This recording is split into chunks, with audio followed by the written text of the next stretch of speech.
السلام عليكم ورحمة الله وبركاته. لله نحمده ونستعينه ونستغفره ونعوذ بالله من شرور أنفسنا ومن سيئات أعمالنا. من يهده الله فلا مضل له ومن يضلل فلا هادي له، وأشهد أن لا إله إلا الله وحده لا شريك له، وأشهد أن محمدا عبده ورسوله صلى الله عليه وعلى آله وأصحابه والتابعين وتابع التابعين ومن تبعهم بإحسان إلى يوم الدين. يا أيها الذين آمنوا اتقوا الله حق تقاته ولا تموتن إلا وأنتم مسلمون. يا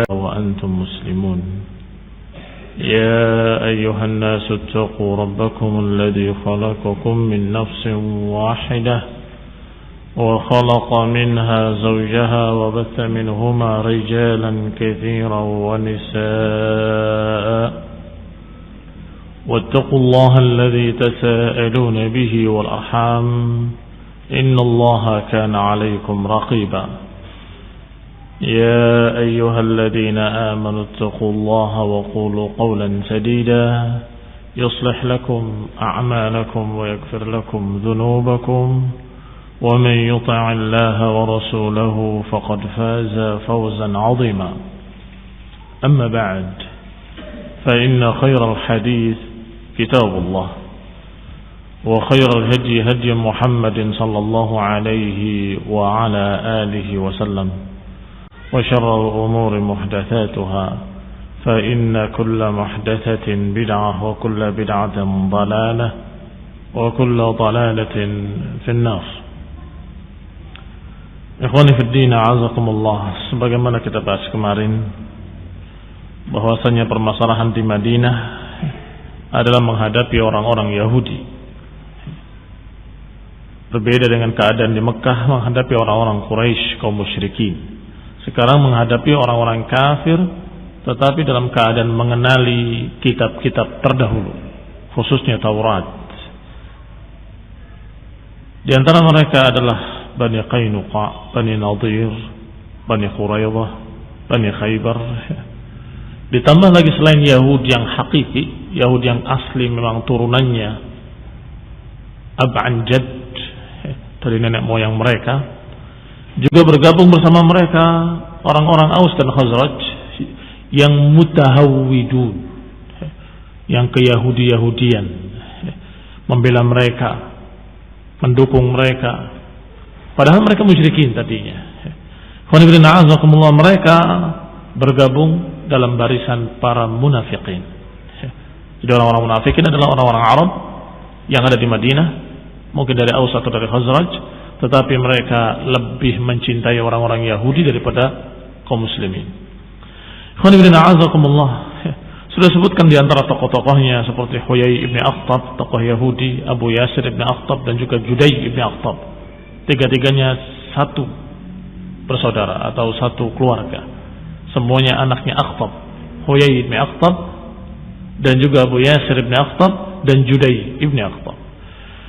Demikian pula beberapa tokoh-tokoh lainnya dari orang-orang Yahudi, sebagaimana sudah kita bicarakan kemarin, hampir semua mereka adalah orang-orang yang memusuhi Rasulullah sallallahu alaihi wa ala alihi wasallam. Kecuali dua orang yang masuk Islam, yaitu Abdullah ibn Salam yang kita kisahkan kemarin, dan Mukhayriq. Mukhayriq agak berbeda kisahnya dengan Abdullah bin Salam radhiyallahu ta'ala anhu. Dikisahkan oleh Ibn Ishaq rahimahullahu ta'ala, wa kana min hadithi Mukhayriq, dan diantara kisahnya Mukhayriq, wa kana habran aliman, dan bahwasanya beliau adalah seorang habran aliman. Habr adalah tokoh ulamanya Yahudi atau tokoh ahli ibadahnya Yahudi, yang nanti bentuk jamaknya adalah ahbar. Masih ingat ucapan Allah Subhanahu wa taala, ittakhadhu ahbarahum wa ruhbanahum arbaban min dunillah. Mereka mengambil ahbar mereka, ruhban mereka sebagai Tuhan-Tuhan selain Allah. Ahbar bentuk jamak dari habr, ruhban bentuk jamak dari rahib. Maka salah satunya adalah ahli ibadah dan yang lainnya adalah ahli ilmu. Mereka dikatakan oleh Allah menyembah pendeta-pendeta mereka dan ahli ibadah mereka karena mereka mengikuti aturan yang dibuat dan dibikin oleh tokoh-tokoh pendetanya. Kembali kepada kisah Bukhairat bahwa dia adalah habrun, seorang alim atau seorang ulamanya Yahudi atau seorang yang ahli ibadah mereka. Wa kana rajulan ghaniyan katsiran amwali wan nakhl. Beliau adalah seorang yang kaya raya, katsiran amwal, banyak hartanya, minan nakhli, dari kebun-kebun kurmanya. Kebun kurmanya luas. Wa kana ya'rifu Rasulullah SAW bi sifatihi wa ma yajidu fi ilmihi, dan dia kenal Rasulullah SAW dari kitab-kitabnya, kenal bi sifatihi, kenal sifat-sifatnya, wa ma yajidu fi ilmihi, dan juga apa yang dia dapati dari ilmu dia tahu sifat-sifat dan ciri-ciri Rasulullah sallallahu alaihi wa ala alihi wasallam. Wa ghalaba alaihi ilfu dinihi, hanya saja dia dikuasai oleh ilfu dinihi, enggak enak sama agamanya. Ilf yakni masih bagaimana ada perasaan kepada agamanya sehingga hatinya tahu ini nabi yang benar, ini nabi yang hak, ini nabi yang diberitakan dalam kitab Taurat dan Injil, ini nabi yang diberitakan oleh orang-orang terdahulu dari kalangan Yahudi, ini nabi persis seperti yang diberitakan di dalam kitab-kitab mereka. Itu tahu, Mukhairik tahu, tetapi masih ghalaba alaihi ilfu dinihi, tapi dia masih dikuasai oleh perasaan terhadap agamanya, sehingga masih belum menampakkan seperti Abdullah bin Salam. Falam yazal ala dzalika hatta idza kana yaum Uhud, maka dia terus dalam keadaan belum menampakkan keislamannya dan belum mengungkapkan isi hatinya sampai terjadi perang Uhud. Berarti sudah lama sekali, dari mulai perang Badr sampai kemudian perang Uhud. Wa kana yaumus sabti, dan perang Uhud itu terjadi pada hari Sabtu. Qal, maka dia mulai berbicara kepada kaumnya, ya ma'syara Yahud, wahai orang-orang Yahudi, wallahi innakum lata'lamun anna nasra Muhammadin alaikum lahaq. Wahai orang-orang Yahudi, sesungguhnya kalian sudah tahu bahwa membela Muhammad SAW adalah hak. Membela dia adalah kewajiban kita. Dia menyatakan bahwa membela Rasulullah SAW merupakan kewajiban kita. Dan dikatakan dengan kalimat wa antum ta'lamun, kalian sudah tahu. Karena Mukhairik tahu, mereka orang-orang Yahudi selalu memberitakan tentang Nabi yang akan datang. Nanti akan datang Nabi, nanti akan datang Nabi, sehingga rata-rata mereka sudah tahu. Maka kata Mukhairik, antum ta'lamun, kalian sudah tahu, kalian sudah punya ilmunya bahwa ini adalah Rasul, dan kewajiban kita untuk membela Rasul ini sejak dulu sudah memberitakan, kalau datang Rasul kita harus membelanya, kalau datang Rasul kita harus berperang, membela dirinya, berjuang bersamanya. Sudah sering disebut-sebut. Maka dikatakan dengan kalimat yang seperti itu. Maka kaumnya berkata, innal yawma yawmas sabt, sesungguhnya hari ini hari Sabtu. Hari Sabtu orang-orang Yahudi tidak mau keluar rumahnya. Qala, maka berkatalah Mukhairik, la sabta lakum, enggak ada Sabtu-Sabtuan buat kalian. Kenapa demikian? Karena dia tahu ini yang datang adalah Nabi. Maka kalau datang Nabi, maka syariat yang lalu sudah dirubah dengan syariat yang baru, syariat yang diatur oleh Nabi yang terakhir, sehingga urusan Sabtu-Sabtuan sudah lewat. La sabtalakum, enggak ada urusan Sabtu atas kalian. Maka thumma akhadha silahahu fa kharaja hatta ata Rasulullah sallallahu. Maka dia ambil perlengkapan perangnya, ambil senjatanya, kemudian dia keluar menemui Rasulullah SAW dan sahabat-sahabatnya di Uhud, bergabung dengan Rasulullah SAW. Wa ahida ila man wara'ahu min qaumi, kemudian dia memberikan wasiat, berpesan kepada orang-orang yang di belakangnya dari kalangan Yahudi yang ikut bersama dia, sesungguhnya kalau aku terbunuh, in qutiltu hadzal yaum fa amwali li Muhammadin sallallahu alaihi wa ala alihi wasallam yasna' fiha ma arahu Allah, Kalau aku terbunuh, maka hartaku seluruhnya untuk Nabi Muhammad SAW. Dia pergunakan sesuai dengan apa yang dia inginkan, dia pergunakan sesuai dengan apa yang dia maukan, yang dimaukan oleh Allah kepada dia. Pesan, wasiat bahwa hartanya seluruhnya untuk Rasulullah SAW kalau dia terbunuh. Padahal dia adalah seorang yang katsirul amwal, banyak hartanya, kaya raya, banyak kebun-kebun kurmanya. Fala maqtatalan nas qatala hatta qutil. Ketika manusia sudah mulai bertempur, maka beliau qatala, bertempur, hatta qutila, hingga beliau terbunuh. Fakana Rasulullah SAW fima balaghani yaqul, maka Rasulullah SAW pun berkata sebagaimana berita yang menyampai kepadaku, kata Ibnu Ishaq, Rasulullah SAW mengatakan Mukhayriq khairu Yahud. Mukhayriq adalah sebaik-baik Yahudi.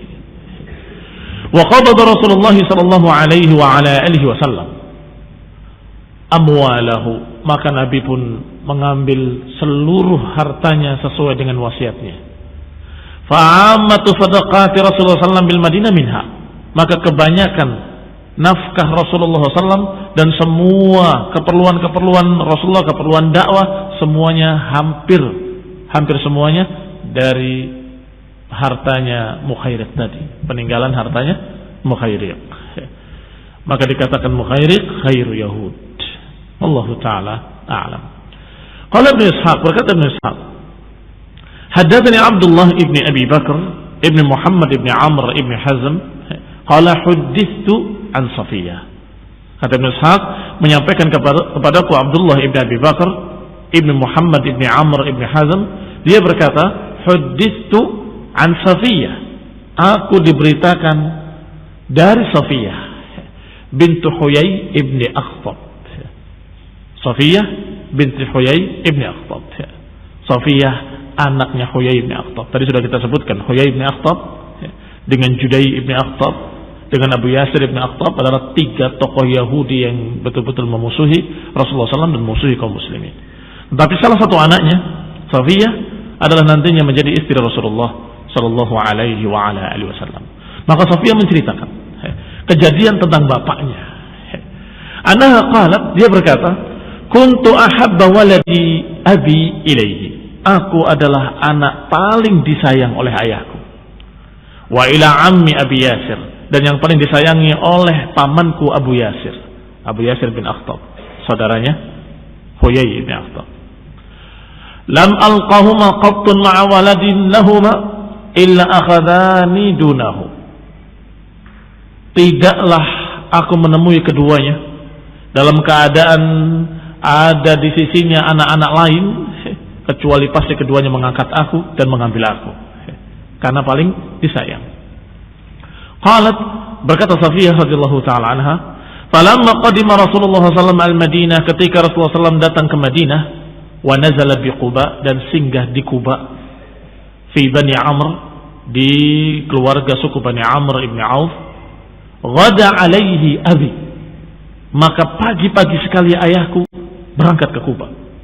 Abi Huyai bin Akhtab wa ammi, dan pamanku Abu Yasir ibn Akhtab, mughallasaini, di waktu ghalas, berarti betul-betul di waktu hampir masih agak gelap, subuh, sudah berangkat berdua. Qalat, kata Safiyah, falam yarji'a hatta kana ghurub asy-syams, keduanya tidak kembali kecuali sampai terbenam matahari maghrib. Qalat, berkata Safiyah, fa'ataya kalaini kaslanaini, pulang waktu maghrib dalam keadaan keduanya lusuh, layu, kaslan, dalam keadaan malas, berjalan gontai. Saqitaini yamshiyanil huwaina, dalam keadaan dia sudah lemas. Yamshiyan, keduanya berjalan huwaina. Berjalan huwaina maknanya berjalan dengan gontai, dengan betul-betul tidak ada semangat hidup. Pagi subuh berangkat menuju Kuba, maghrib baru pulang, dalam keadaan seperti itu keadaannya. Kalain, dari kata-kata kal, lelah. Qalat fahashistu ilaihima, maka aku pun berlari menuju keduanya. Ingin disayang seperti biasanya. Kama kuntu asna, sebagaimana aku lakukan seperti biasanya. Fa wallahi maltafata ilayya wahidun minhuma, tapi demi Allah tidak seorang pun dari keduanya yang menengok aku. Aku enggak digubris sama sekali. Ma'ama bihima minal gham, karena apa yang ada pada keduanya dari kebingungan dan kesedihan di kepala mereka, sehingga sudah tidak mempedulikan aku lagi, kata Safiyah. Qalat, beliau menceritakan, Safiyah menceritakan, fasami'tu ammi Aba Yasir, aku mendengar pamanku Abu Yasir berkata kepada ayahku Huyai bin Akhtab dengan pertanyaan, ahuwa huwa, apakah dia itu dia? Qala na'am wallah, benar demi Allah. Qala, berkata lagi pamanku, ata'rifuhu wa tuthbituhu, apakah engkau kenal dia dan engkau menetapkannya dengan yakin? Qala na'am, iya. Qala fama fi nafsik, qala fama fi nafsika minhu, kalau gitu bagaimana perasaanmu terhadapnya? Qala adawatuhu wallahi ma baqitu, sungguh aku akan memusuhinya terus selama aku hidup. Ini sepenggal kisah yang diingat oleh Safiyah binti Huyai bin Akhtab radhiyallahu ta'ala anha. Yani dia ingat betul bagaimana bapaknya dan pamannya membicarakan tentang Rasulullah SAW, dan keduanya yakin bahwa Rasulullah itu benar-benar Rasul yang diutus oleh Allah, dan Rasulullah SAW benar-benar Rasul yang diberitakan dalam kitab mereka, dalam Taurat mereka, dalam ilmu mereka. Sehingga ditanya lagi oleh pamanku, huwa, apakah dia itu dia? Dijawab, na'am wallah, benar demi Allah, persis seperti yang diberitakan. Terus, apakah itu yang kau kenal Nabi yang akan datang? Iya. Kalau begitu bagaimana sikapmu? Ketika ditanya sikap, adawatuhu wallahi ma baqitu, aku akan memusuhinya demi Allah selama aku hidup. Lihat ikhwan fillah, a'azakumullah, Yahud tetap Yahudi. Dalam keadaan dia tahu, yakin dengan kebenaran, tetapi tetap menentang kebenaran. Wajahadu biha wastaiqanatha anfusuhum zulman wa uluwa. Jahadu biha, menentangnya, menolaknya dalam keadaan istaiqanatha anfusuhum, dalam keadaan hati mereka meyakini kalau itu hak. Kenapa? Zulman wa uluwa, karena perbuatan zalim, karena kezaliman mereka, dan karena sombongnya mereka, gengsi untuk ikut, malu, tidak mau dia untuk mempermalukan dirinya ikut kepada Rasulullah SAW, padahal dia adalah tokoh Yahudi, pimpinan Yahudi. Itu supaya kita kenal siapa Huyai bin Akhtab yang nanti akan diperintahkan oleh Rasulullah SAW untuk dibunuh. Qala Ibnu Ishaq rahimahullah tentang munafiqin, wa kana mimman adhafa ila yahudi mimman summiya lana minal munafiqin minal Aus wal Khazraj wallahu ta'ala alam. Dan kata Ibnu Ishaq, di antara orang-orang yang bergabung dengan orang Yahudi dari kalangan munafiqin, dari kalangan Aus dan Khazraj, yang disebut nama-namanya sebagai berikut.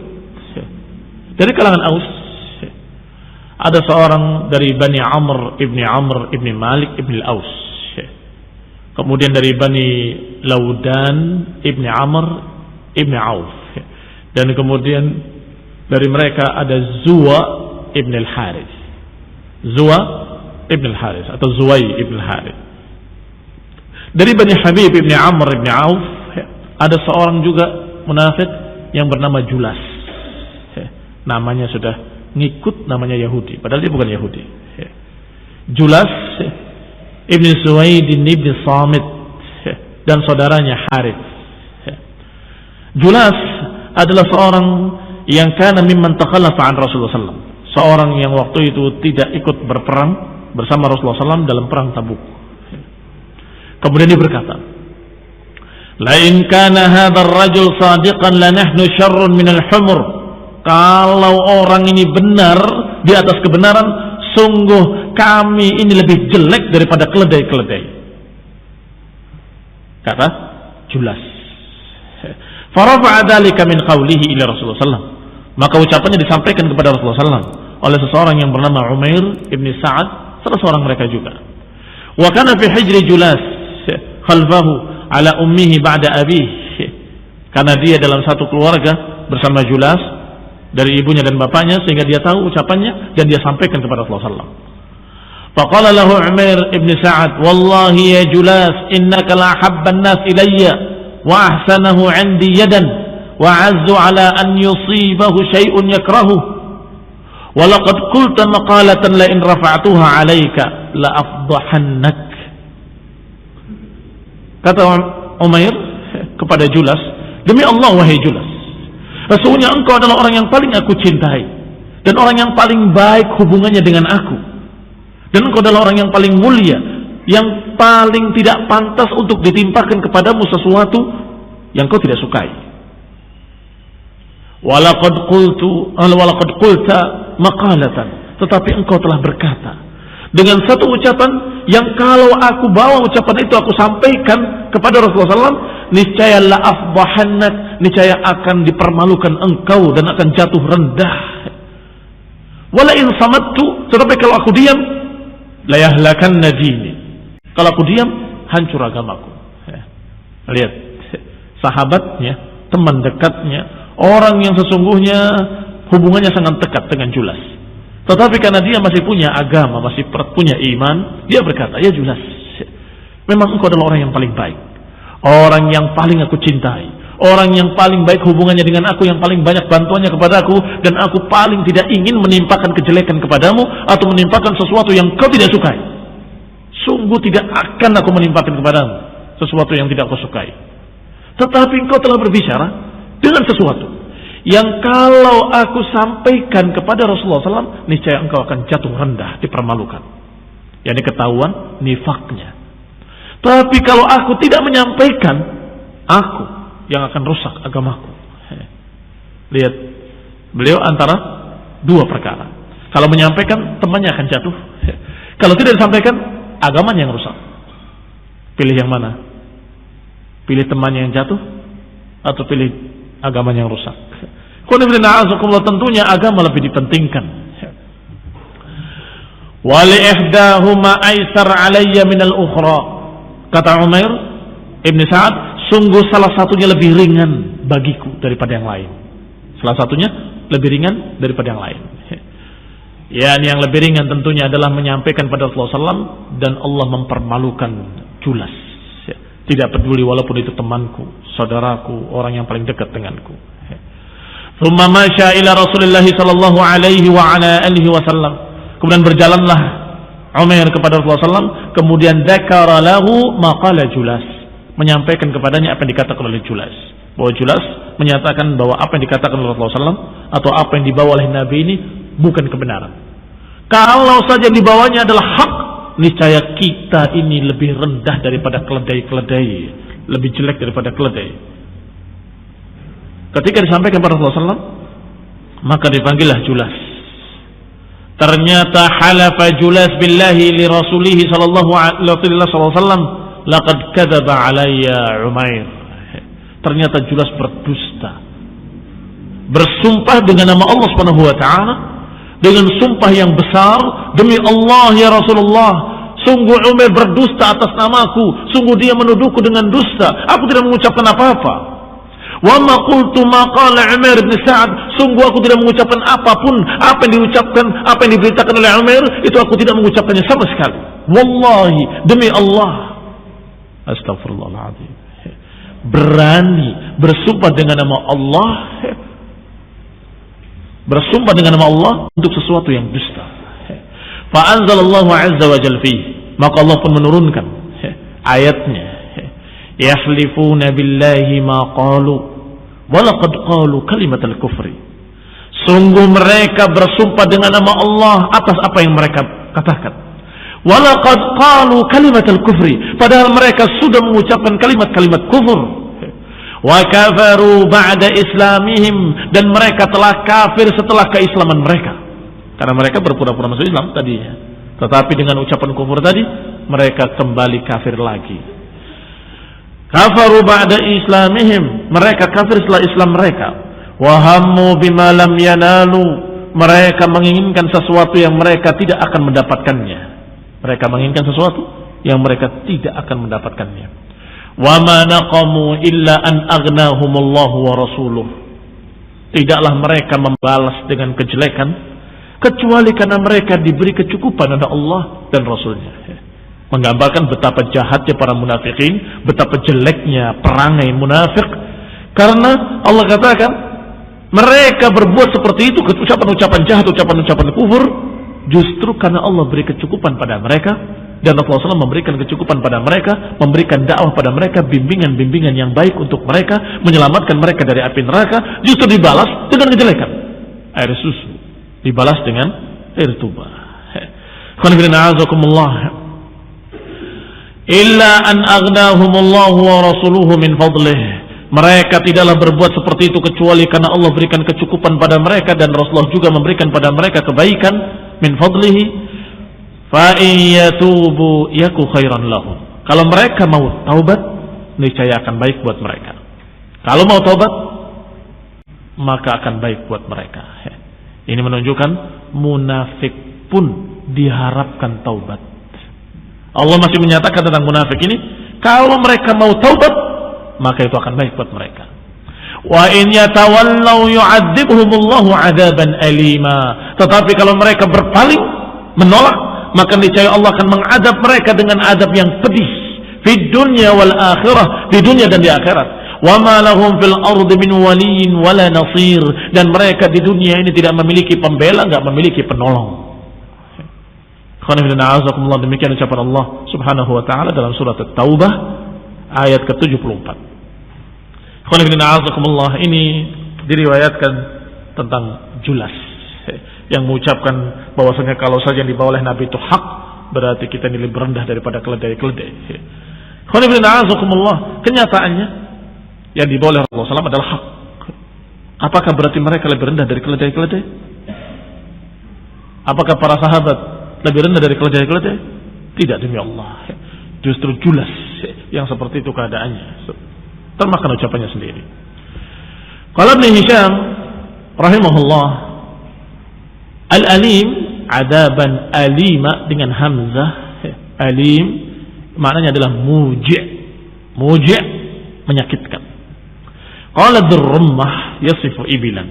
Durrummah seorang penyair pernah menyebutkan satu syair, narfa min suduri syamar dallatin yashukku jawhaha wahajun alimun. Kita angkat dari sudur syamar dallatin yashukku wujuhaha wahajun alimu, mengenai wajah-wajah mereka wahajun alimu. Alim ini muji'. Ini sebagai keterangan saja dari Ibnu Hisham bahwasanya makna alim adalah muji', menyakitkan. Adaban alima, ini adab yang pedih, adab yang menyakitkan. Qala Ibnu Ishaq rahimahullah, faza'amu an taba fahasuna taubatuhu hatta arafa minhu al-khair wal islam. Dikatakan, kata Ibnu Ishaq, kalimat za'amu yakni sesuatu yang belum dipastikan benarnya. Kalimat za'amah, za'amu annahu tab, katanya wallahu ta'ala alam bahwasanya beliau taubat dan baik taubatnya. Wa akhuhu al-Harith ibn Suwaid alladhi qutila al-Mujaddar ibn Ziyad al-Balawi wa Qais ibn Zaid ahadu bani Sabay'ah yawm Uhud kharaja ma'al muslimin wa kana munafiqan falamma altaqa an-nas ada alaihima faqatalahuma thumma lahiqa bi Quraisy. Wallahu ta'ala a'lam. Ibnu Ishaq sendiri tidak jazima, tidak menegaskan, tetapi meriwayatkan dengan kalimat za'amu, mereka menganggap, sehingga wallahu ta'ala alam, kita tidak bisa pastikan. Qala Ibnu Hisham, wa kana al-Mujazzar ibn Ziyad qatala Suwaid ibn Samit fi ba'd al-huruf allati kanat bain al-Aws wal Khazraj. Falamma kana yawm Uhud talaba al-Harith ibn Suwaid ghirrata al-mujaddirin Ziyad liyaqtulahu بأبيه فقتله وحده وسمعت غير واحد لم يذكره في قتل Uhud. Qala Ibnu Ishaq qatala Suwaid ibn Samit Mu'ad ibn Afra ghailatan fi ghairi harbin ramahu bisahmin faqatalahu qabla yaumi Bu'ad. Ini riwayat-riwayat yang berbeda dengan yang tadi, bahwasanya dia dibunuh dalam pertikaian antar mereka, karena sebelumnya ada hutang darah antara Aus dan Khazraj, kemudian dia terbunuh oleh orang yang merasa dendam di masa-masa lalu. Wallahu ta'ala a'lam. Kita lanjutkan insyaallah pada kali mendatang billahi ta'ala.